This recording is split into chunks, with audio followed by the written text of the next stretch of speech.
Geico has been ordered to pay $5.2 million to a woman because she caught an STD inside of a car that was insured by Geico. I kid you not. A Missouri woman who claimed she caught a sexually transmitted disease when she had sex with her boyfriend at the time in his vehicle has been awarded $5.2 million in a settlement from her now ex-partner's car insurance company. The state court of appeals on Tuesday affirmed the multi-million-dollar payout against Geico that had been entered through arbitration after the company claimed errors were made in Jackson County Circuit Court, the Kansas City Star reported. So let me give you some background to this. This was in 2021, February 2021.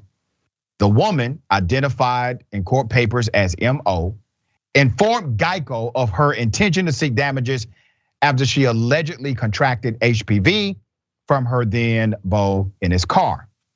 The Missouri Court of Appeals on Tuesday, they affirmed it.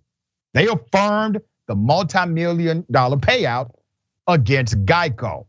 She claimed that he caused her to catch the STD because he knew of his condition and the risk of unprotected sex. An arbitrator later found that the couple's sex in the vehicle directly caused or directly contributed to the cause of the HPV infection. The woman was then awarded $5.2 million from Geico after the man was found liable for not disclosing his infection, according to the news outlet. The insurer then said, well, let's toss this. We don't like it. We don't like the ruling from the arbitrator. So the insurance company asked for the award to be tossed out, claiming the judgment violated its rights to due process. All right. Now remember, Geico is the one typically who says you must arbitrate. But its request was denied and it appealed on Tuesday. The 3-judge panel found that the lower court did not err by denying Geico's motion, saying the company did not have a right to re-litigate those issues. It is a done deal. All right.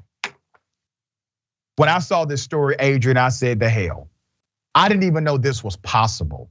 So if you would, give us that brilliant legal mind of yours and break down how in the hell did this happen? And does it now create precedent for individuals in the future if they have relations in a car and something adverse happens, they can now get paid an insurance payout?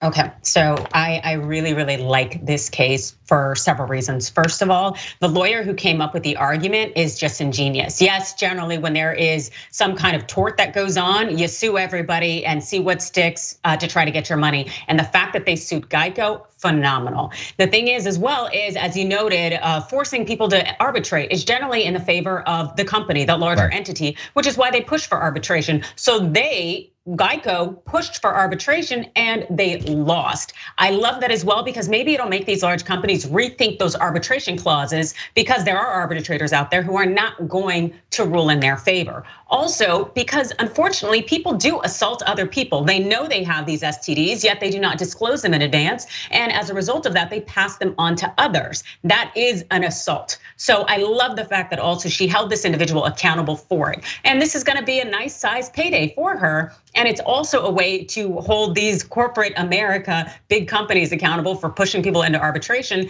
And hopefully everybody wins at the end of the day, but I damn sure know she's about to be a legend at the bank. And so kudos to her. Let me say this, when I saw this case, Adrienne, I'm thinking about torts 1, torts 2 law class, right? And I'm saying, wait a minute, all of the elements actually fit. It includes damage, it includes all of the dynamics associated with the cause and effect, the negligence involved.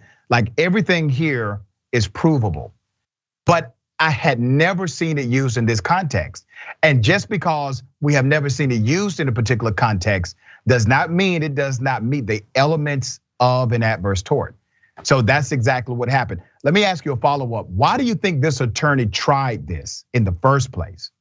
I think because the attorney, it's just casting a wide net. because your hope is to get some money, some recourse recovery. And it's a good chance that the individual she had sex with doesn't have big pockets, doesn't have those deep pockets where she's gonna get paid. So as a result, he probably sued everybody. He probably even sued the car manufacturer, whoever they can end up sticking it on. And because they sued Geico, then Geico has to be accountable. And also it essentially means that their agreement with the car owner, then that actually becomes enforceable. And thus you have an arbitration clause such as this. Now, do you think this will lead to insurance companies creating a clause in the agreement saying sexual acts not covered under this insurance policy?